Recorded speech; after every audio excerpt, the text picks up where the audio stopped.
Hello again.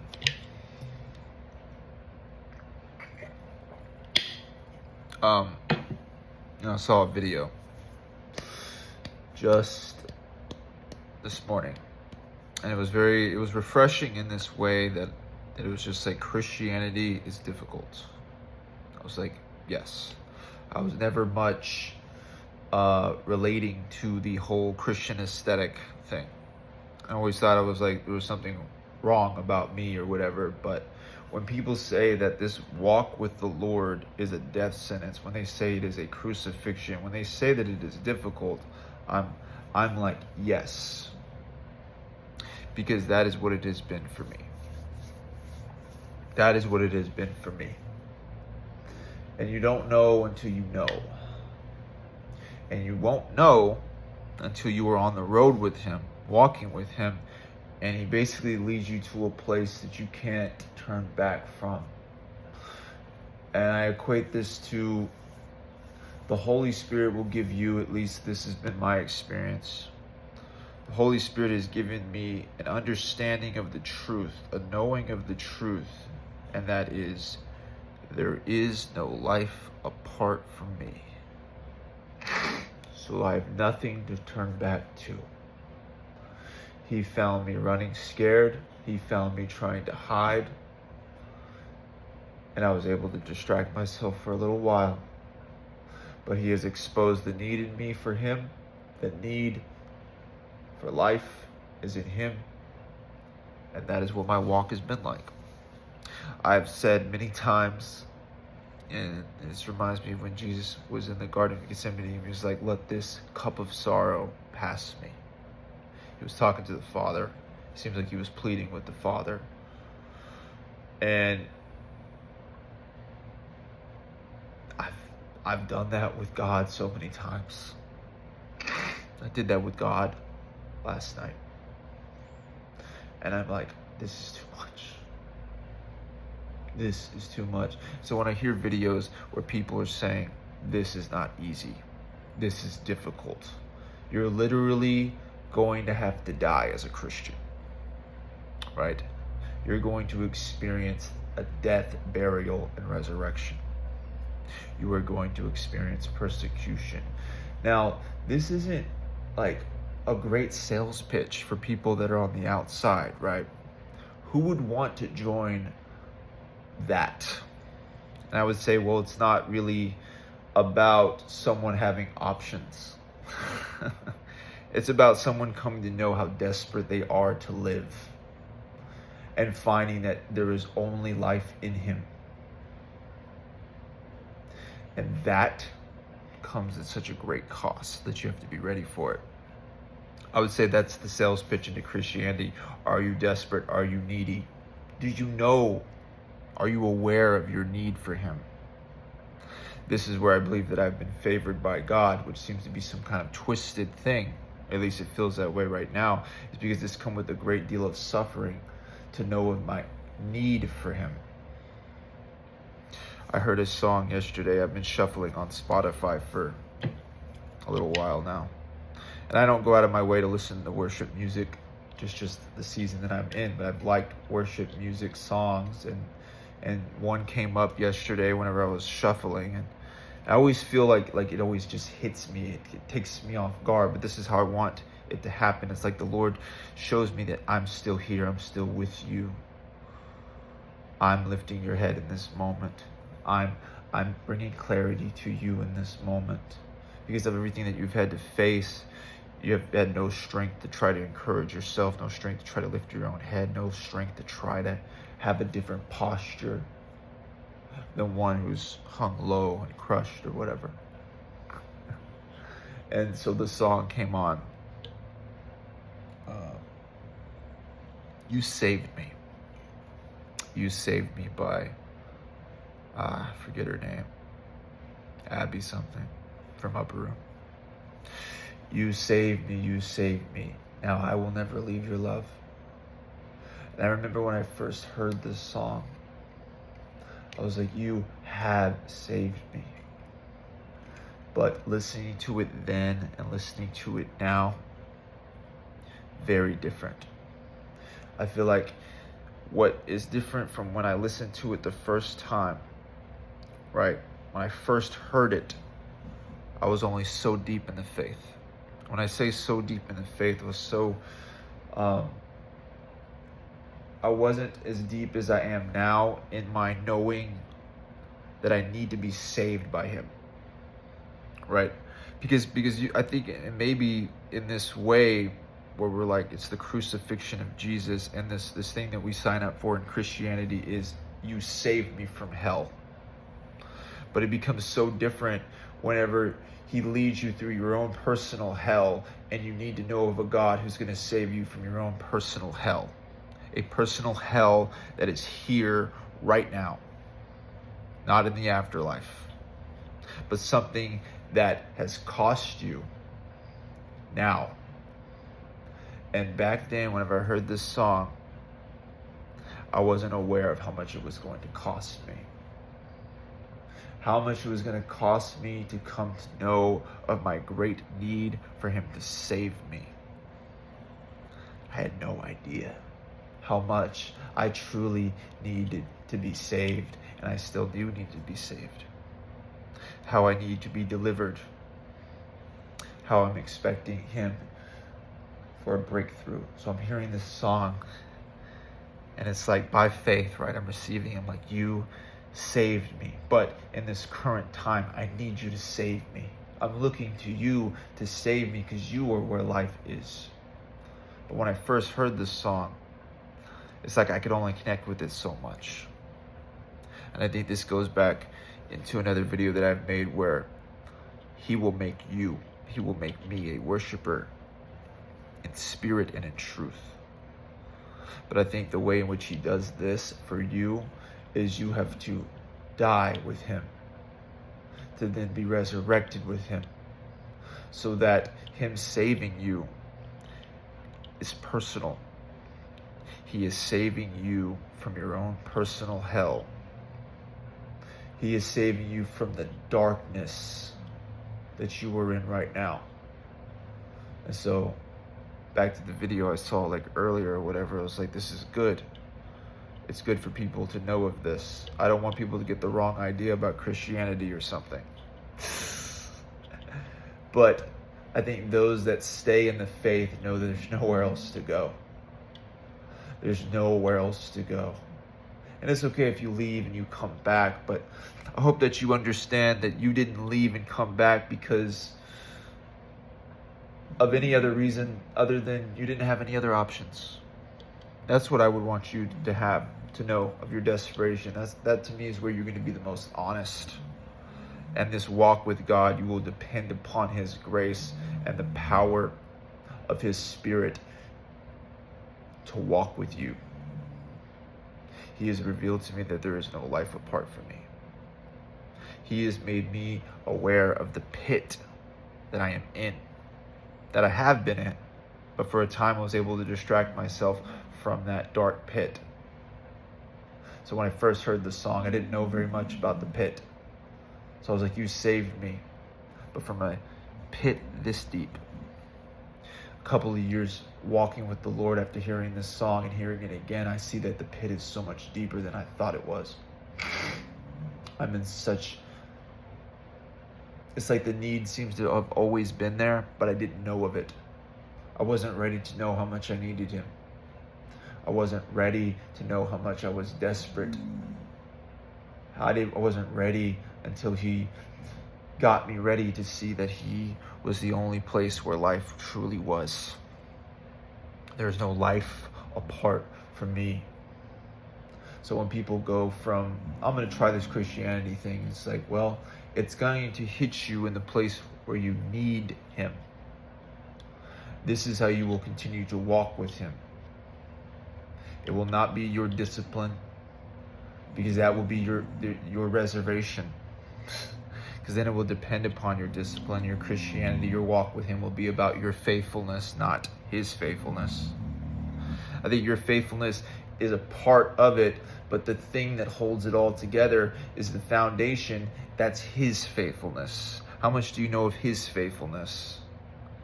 Well, you have to let yourself down. You have to be in a place that is beyond the help of human aid. This is what it is to be a Christian.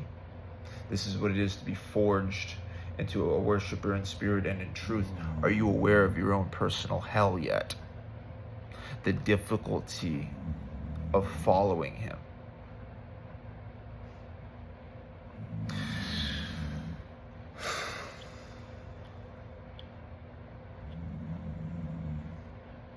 But there's something about the Lord, man. I don't know what it is.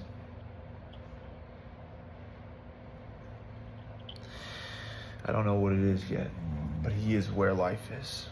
I know that. And there isn't life apart from him, and that's not because I memorized that, but I believe that's because the Holy Spirit has showed me the depth of how true that really is. And so whenever I'm going through it, like I've been going through it, like you will go through it, walking with him, I'm like, please take this cup from me. It is too much. But where else am I supposed to go, Lord? It's also in the Bible somewhere. I think the disciples said that. Maybe it was John or something. So where else am I supposed to go? Where would I go? You are where life is. So, like the whole Christian aesthetic, the whole thing, it's nice in the beginning, because that's where you're going to be anyway. He kind of finds you in the shallow end, right? What is normal is the shallow end, but you say yes to being plunged into the deep end, and it's in the deep end you will come to know of your need to be rescued. It will be in the deep end that you're like, I need to be saved. I cannot swim on my own. These waters are too deep. The current is too turbulent. In the shallow end, nah, you can just stand up. So it's okay. I think we all start in the shallow end. He finds us in the shallow end. But in the shallow end, we have a limited perception of what it means that he saved me. It's not personal yet, because he hasn't taken you into the deep end yet. When you get to the deep end with him, that's when it gets real. That's where it gets real. And you have to be ready for that sort of thing. So I will never I'll never prop up Christianity or, try to put like a positive spin on it. I think it's not really about negative. It's not really about positive. It's about the truth. Do you know of your need for him? Do you know that life is in him and it is nowhere else? Do you know that you were made for freedom? Do you know that you were made to know and be known by him? Do you know that you were made to live in the light? But the cost of that knowing is all of the darkness and everything that you've learned in the darkness before, which is basically your whole previous life. Your whole previous life has to go into the grave. And I think that for a time, because I did this, and it's kind of strange now, I was like, I'm struggling with sin. I'm struggling with this, I'm struggling with that. But he's had a way of flipping it on its head, flip everything around, really. And it makes sense. Like, people in darkness speculate about what the truth is, but it's like upside down when you're in the light. So instead of me saying that I struggle with sin, what I've come to know in walking with him and him taking me into the deep end, I struggle to know of my righteousness in him. I struggle to know of who he is and who I am to him. And I struggle not because I'm falling short. I struggle because this is where I am in my immaturity. And to become mature is to realize at first that you are immature, and only one who is more mature than you can mature you. This seems to be the dynamic between me and God. He knows me like I do not know myself. He knows himself like I do not know him. And he takes me into the deep end where I cannot swim for myself. And so my faith is tested. And it seems like I failed. But really, it just shows me where I'm at in my relationship with him. I don't know if he's going to come through for me. I've never seen him come through for me in such a major way before. I don't know if he cares about me like that, because I've yet to find out. And I think this is what it will be for you. You won't know until you were taken into the deep end. But then he saved me. That song. And now I will never leave his love. That will hit you so much deeper. What is your own personal hell that he has saved you from? Or are you in your own personal hell right now and you are in a great need of being saved? And I feel like the longer you're in your own personal hell, you are growing and knowing of your need for him. That is then ushering in the grace for him to come through for you at the right time when your faith has been tested and has an opportunity to grow. You're not rescued from the shallow end, but you are rescued from the deep end, the place that he has taken you, that you don't even know your way back to the shallow end. So Christianity is not pleasant, but to me it's as real as it possibly gets. But it takes the human form and shows the human form in the most truest way you could see it. And I see the human form as a weak vessel, a jar made of clay. I think the word talks about a jar made of clay. He has made us fragile in our makeup. And being in darkness, we thought we were supposed to be strong, tough. And we may have confidence in being able to rescue ourselves from the shallow end, right? But when he takes you into the deep end, that confidence in yourself goes away. It gets shattered as not being a strong enough foundation to support you, not good enough to rescue you from the dark pit, from the deep end, from those turbulent waters. If and when, because I even say this to God, I'm like, God, like how, as I'm experiencing these trials and these tribulations, I see the doubt that's coming out of my mouth. I hear the doubt that's coming out of my mouth. I hear the fear that is coming out of my mouth. I hear, and I'm like, this is not good. I don't have enough faith. I shouldn't be acting this way. I should be responding this way. And I don't think he sees us in that way.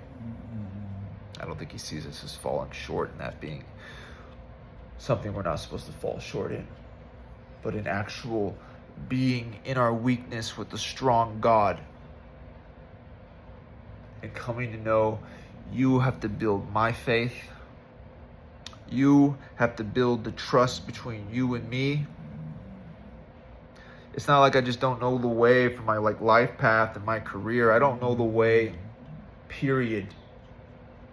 All of it. I don't know the blueprint of where I'm going and who I am. Because you can get really accustomed to knowing your surroundings when you're in the shallow end and you're able to stand up on your own. But you're not going to be able to know your surroundings when you can't stand up for yourself. That self-confidence gets shattered as now you need a greater confidence.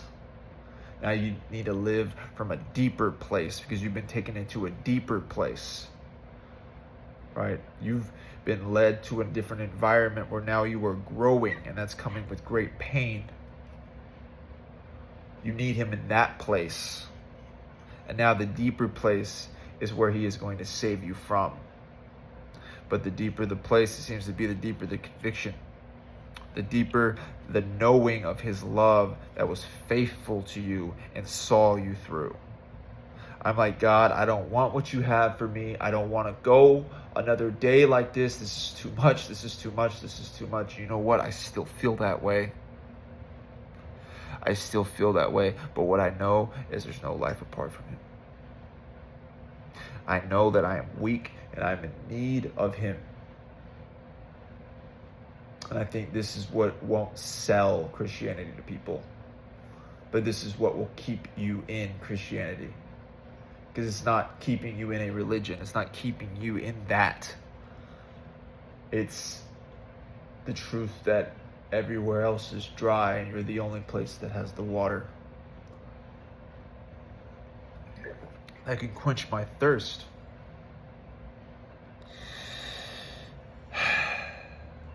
There's so many things, and I've heard this from a different person. I always really liked it. There's so many things, there's so many drinks out there that can quench your thirst, right? But when you're really, really, really thirsty, nothing hits like water. Water, plain old water.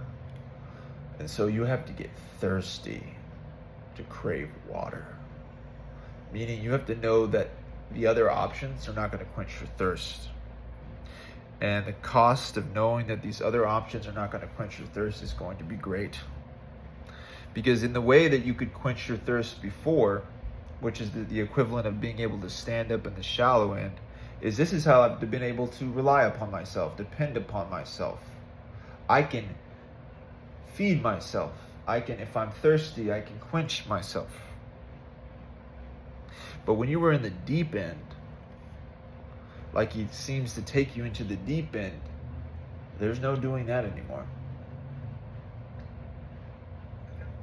Self-reliance becomes a faulty, cracked, crooked foundation. It becomes not strong enough, not a place that you can truly stand up on. He's like, I have a foundation. It's my faithfulness. It's not yours. But to know my faithfulness, you have to see that your faithfulness falls short. You didn't even know that you were relying on your own faithfulness because it was just working. You don't question when things are just working. Your reliance is upon things. These things are just working. It's when they stop working that seems to be the evidence that you're being shifted. When the things that used to work no longer work, that might be an indicator that you're being taken deeper into a place where you cannot rely upon yourself. You're like, I do need God. I need God for salvation. I need God for heaven. I need God for, whatever. And it's fine. It's fine for a time. But when he takes you into the deep end and you experience your own personal hell, the one that for a time there was grace to run and hide from, because I thought that I was going to meet God and he was going to, the way in which he was going to rescue me from this own personal hell that I've been running from and trying to hide from, was he was going to become the new safety net or something. He was going to protect me from my own personal hell. I was going to wear him like a new covering or something. And I didn't know that his way was going to be that he was going to sit with me in my own personal hell and be a friend with me in my own personal hell and be the faithful one that kept me in my own personal hell. Walking through my own personal hell.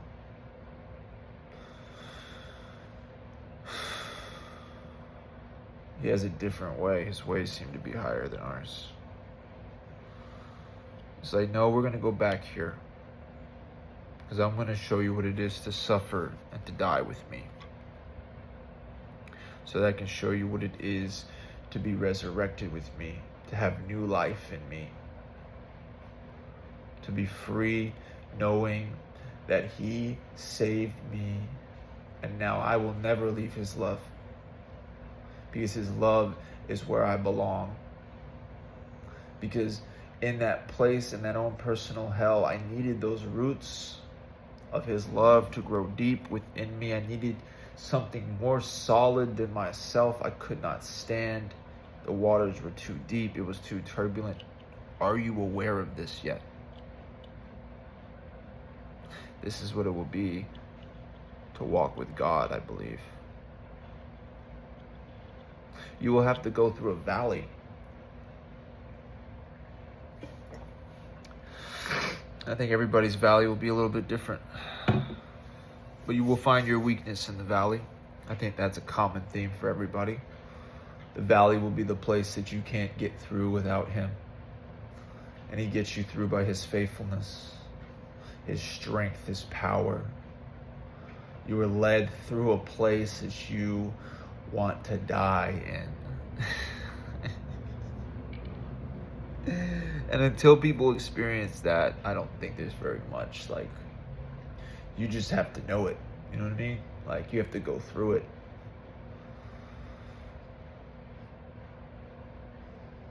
I think that's what my videos are more geared towards.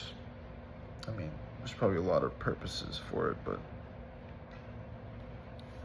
those that I think relate the most relate to the difficulty and the suffering that comes with walking with God, the cost of walking with God. That's where I am. I'm experiencing the cost. I'm not sugarcoating it in that way where I'm trying to make it seem lighter than it is. Well, the word says his burden is easy and his yoke is light. It's like, yeah, well, I'm having a hard time believing that one.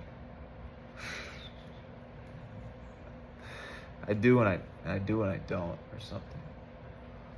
It's like I'm coming to know of the truth that is that verse, but coming from a place where I didn't know anything. I had no idea what that meant.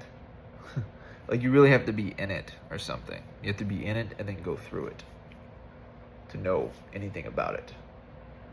We can't really like speculate from the sidelines. That's why someone looking from the outside onto the inside of your situation doesn't know anything about what they're seeing. If you're walking with God, it's probably going to be so strange to people. I think it's set up this way. The narrow road seems to only have the spacing for a couple of feet. Your feet and his.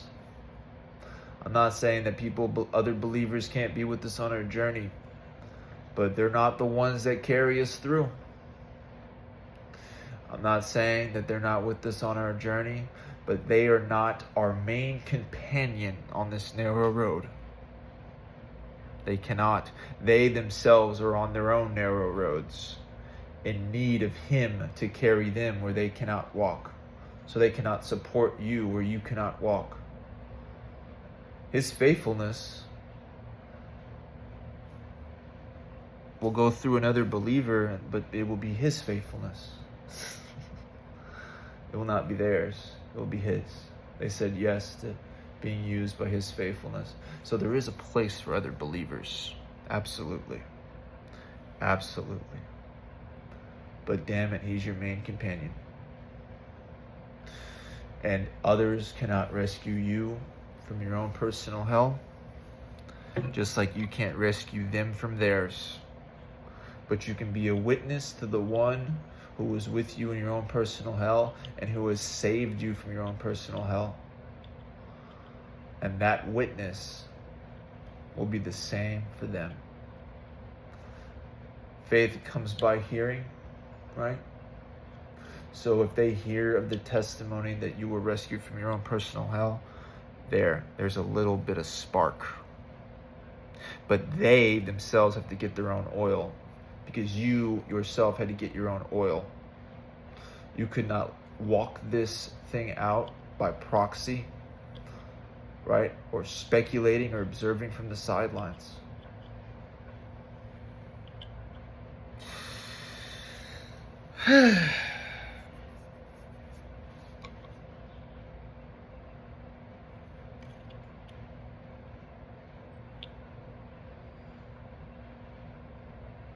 You saved me, you saved me. Now I will never leave your love. I heard that yesterday. It just hit me a little bit deeper. I was angry. I've been angry.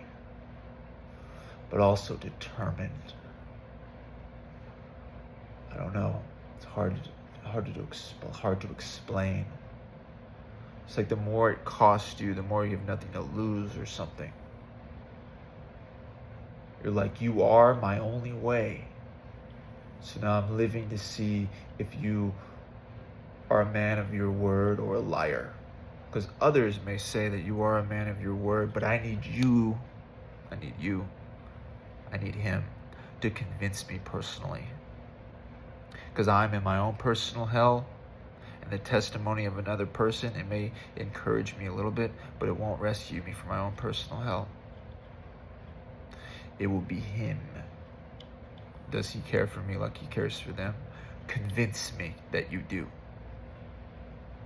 Because there's something about when you're in your own personal hell, it's a simulation of being forsaken by God, but also feeling like you don't connect with the world anymore. Maybe that's the transitionary place. So you feel like you're being forsaken by God, but you also are dying to everything that you've known before. And so you're in the wilderness. You're in a dry place. And you're not yourself when you're hungry. You're not yourself when you're thirsty. I've been so thirsty. I've been so thirsty.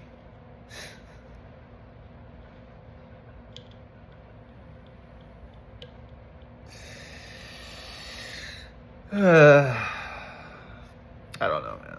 Thanks for letting me express that. Hopefully you got something from it. If not, God's out there making everything happen. So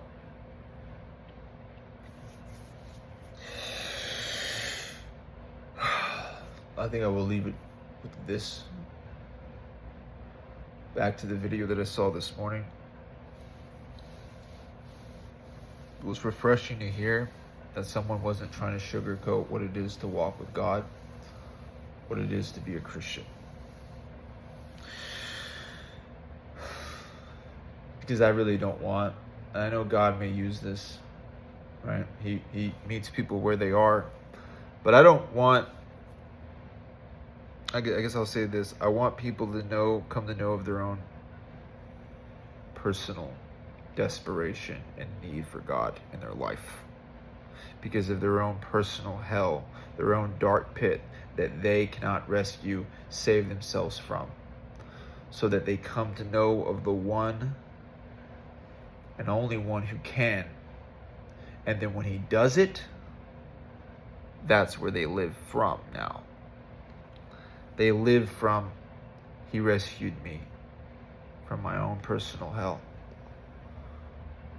So I can relate with it.